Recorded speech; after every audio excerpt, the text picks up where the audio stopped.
Namaste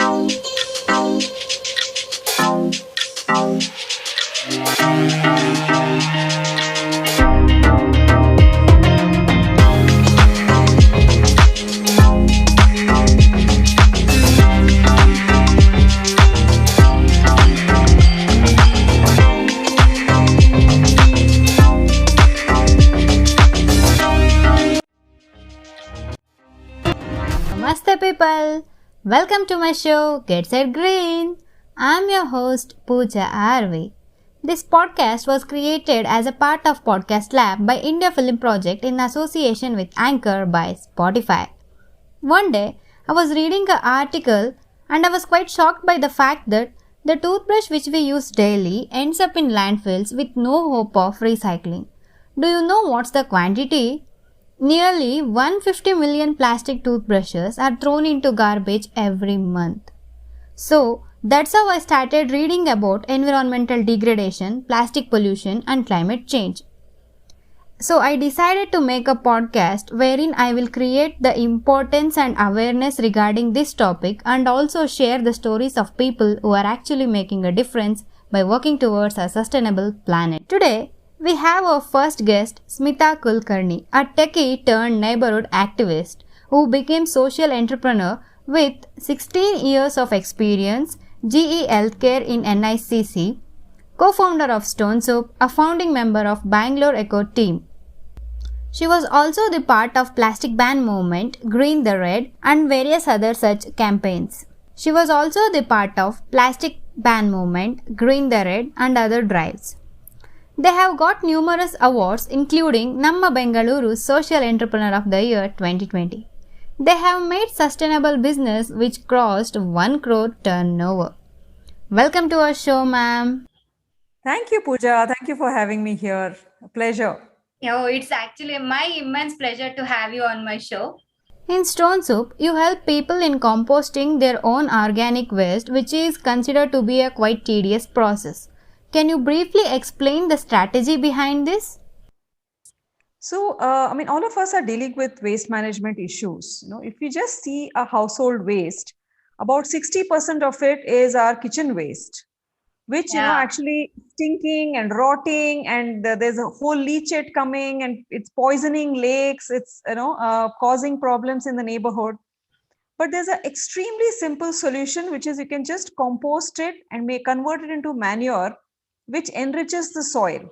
So all the fruits, vegetables we eat from the soil needs to go back to the soil. It's like recharging or completing of the cycle. And something as simple as that has been made really complex, and people have a lot of stories on how it is so difficult to compost and how it starts stinking, there are flies and this and that. We don't say that there are no issues at all, but it's all part of an ecosystem and something that people may not be able to deal with or have the time or have the energy to find composters. So earlier what we started off is having easy hassle-free composting solutions. Okay. Now what we have done is we have stepped up the game and we have said that we'll do community composting as a service, like how we have software as a service, which is SaaS. We have introduced composting as a service, which is CAS. So, communities who are hesitant, who don't know which composter to buy, and too much of investment, and who will maintain, we don't have the local know-how, the housekeeping just knows how to collect the waste and add it. Anything little extra, any problem comes, they don't have the expertise to troubleshoot. So what we do is we just ask them to have business as usual, continue segregating and continue collecting segregated waste. Our staff will come every day. They will load the composters. They will manage it, and they will make sure that, if it rains so much, what is to be done? If it is too dry, what is to be done? And when it is ready, we'll harvest it. Whatever is consumed by the society is fine. If there is excess compost, we'll even connect to the farmers, which can make use of the wonderful compost. Yeah. So, that's the new thing that we've introduced, since 1 year now. We piloted it in about 3 to 4 areas, and it seems to be going really well. Oh, that's awesome. Actually, that's the main problem because people take it as a tedious process, and that's how it all gets stuck in the middle. So I'm like, it's very interesting that you are making it very accessible and in an easy manner so that they can use it very comfortably. So Menstruation plastic waste is making huge impacts on waste accumulation and is often treated as a taboo in our society. So, what are the challenges you face to carry forward this sustainable menstruation drive?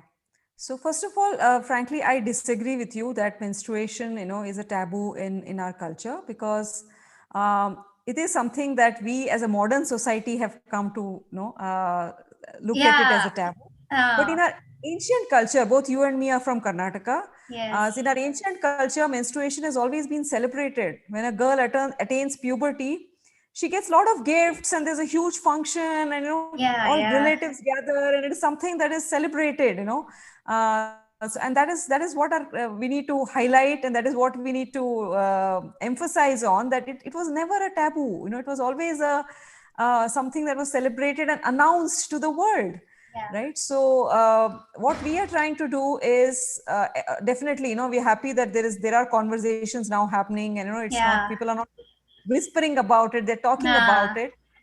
And it is not just about the waste generated. Definitely, sanitary waste is a huge problem. Bangalore alone generates about 100,000 kgs of sanitary waste every single day. yeah, So it is a big waste management issue. But more than mm, that, it's extremely harmful for the health of the women as well. There are so many yeah, okay, chemicals that are going into the pads nowadays, that it makes, it's not just about the pad absorbing the blood. Our body is absorbing all those chemicals which are there in the pads as well, which makes them really, have lot of long-term impacts. The rashes and itchiness and discomfort is just a short-term part of it. There are a lot uh-huh. of, endocrine disruption. Nowadays, everyone seems to have PCOD and thyroid and all kinds of issues. Many of them stemming from the immense amount of chemicals that are going into these pads. So what we are talking about in our sustainable menstruation sessions are alternatives, which are healthier, which are chemical. I wouldn't say chemical free. Yeah, definitely chemical free, because there is no added bleach and uh, fragrances or any of those things. But more than that, also a very reusable, sustainable, circular economy kind of a yeah, products. One is definitely the menstrual cup. Each cup lasts okay. for 10 years, and it can be not only it saves environment from the trash, it saves money for the person who's Yeah, yeah. in. Actually, it's very huge contribution. Like we can save so much of waste going into landfill, and if people start to see it like not being too conservative about it, or like being like so in a kind of they don't want to speak about it like in society in front of everyone. So if we start to like change that nature gradually, we can eventually end this problem, which is a great threat, I guess. And that is exactly what your generation is doing. All of you Yeah. are normalizing periods, and these conversations are becoming more normal. It is not that, I have to talk about periods in every conversation. But it is Uh-huh. just that, it's just, like how you say that I'm hungry today, or I'm, it's raining today, like that. So Yeah. it's, my periods are going on today. It's just something very normal and part of our life.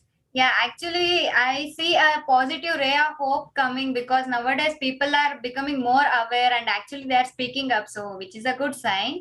Nowadays, there is a rapid growth in personal care and disinfectants consumerism, which causes the release of toxic chemicals in water medium. So, what's your take on that? Yeah. So, when we talk about again Bangalore, Belandur Lake frothing, or Varthur Lake frothing, all of these Ah, make yeah, headlines worldwide. It's not just Bangalore. We recently learned that even in Canada and all, they're worried about the frothing lakes. So, though we blame the authorities on they're not doing anything and all that, but at root, it is us who are flushing down, Lysols and Harpics down the drain, and that is in turn resulting in all this huge amount of chemicals. It is not factories, it is our individual homes. And if those chemicals are doing this to the lake, imagine what they would do to our skin, right? I mean, it's just as yeah. harmful for the health. Yes, yes, obviously. We need to be very conscious about our chemical footprint as well. I mean, the sulfates and parabens that are there in our shampoos, all the chemicals which are there in deos and the regular soaps and cleaners, the acids, they're not only causing harm to the environment per se, but also to the hands that are handling them. To the I mean, you show that phenyl is being used extensively everywhere, and Yeah. that phenyl water, what happens to that dirty phenyl water? We think that it just goes down the drain somewhere. It's going into the lakes where it's killing our Aquatic ecosystem. water bodies, all the animals that are creatures that are living in our water bodies. So there are very simple solutions. Again, we're not talking about any high tech thing that we need to look forward into. We're always going and looking back into our culture. So it is, I mean, when you talk about those bartan powders, 100 नींबुओं की शक्ति, why Uh-huh. not take a nimbu only? Why 100 नींबुओं की शक्ति का chemical powder, right? Why not use the tamarind, the nimbu, everything that ash, everything that was used in the olden days, shikakais and rithas and all that. So you can just take the waste citrus peels and make something called as bioenzymes. Uh, The recipe is easily available anywhere on the net. You can search on stonesoup.in as well. And you can convert that citrus waste into a solution that you can use for mopping. You can use that solution for washing your vessels. You can use it as for intense grease cleaning that is there on your ovens and grills and kitchen countertops. yeah, major like all cleaning purposes. Yes. Now this, after you mop your floor with that liquid, if you pour that liquid onto your garden, it will nourish it. If you flush it down the lake, the marine life will, I mean, there are still microbes which are living in there, which will nurture the marine life. So it's not harmful. In fact, it's helpful. So many such natural cleaners exist. And so what we did was we came up with a range of personal cleaning products, which is uh, I mean, not only the mops and the cleaning part of it, but also the soaps and shampoos and deos and body butters. And all of these are, handmade. They are made from natural ingredients. Because earlier when we used to tell people it is very simple, you can do it yourself, not many would have the time and space to do it. So now Yeah. we are actually selling some of these products on our websites as well. Yeah, it's actually great contribution to the society, I can say. Yeah, and usually people think that whenever we start doing something sustainable living or sustainable business, they assume that there are many challenges in that. It may be, or it's like impossible, not an impossible, but still, yeah, quite a difficult path, I can say. So, can you tell me in that perspective, like how like we can go through this and we can make it happen? I totally agree with you. There are, I mean, new models, new business models need to be invented to actually make sustainable living a viable business, because it Yeah. is completely against consumerism. So, when you talk about something, a menstrual cup which lasts for 10 years, it is completely against the whole disposable pad business model, where you are going to the shop every month to buy something. And here you're going every 10 years. So the business cases need to be worked out differently. The models need to be different. It's not impossible. It's definitely possible. Like, even a fridge you buy once in 10 years, but there are companies which are selling fridges.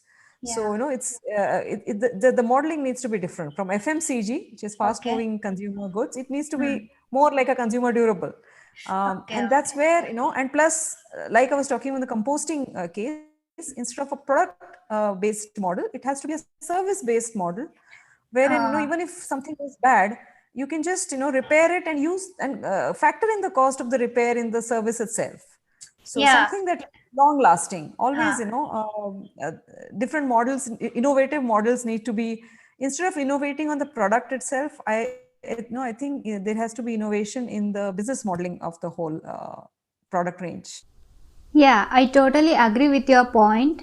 So the basic three mantras are reduce, reuse, and recycle. No, it's always nice talking to youngsters, and it's very it fills me with hope when I see youngsters really striving towards environment, catching up all the stories and listening to everything with open minds.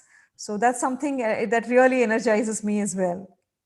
Yeah, that goes same with us. Like we can look upon you and we can like think on that way, and we can walk on the same way which you are building towards a sustainable world. It was great talking to you, ma'am. Thank you for sparing time for this. Thank you, audience, for your active listening. If you want to know more about Stone Soup, you can check out their website stonesoup.in. You can connect with me on my Instagram handle at Namaste People. Stay tuned for the next episode.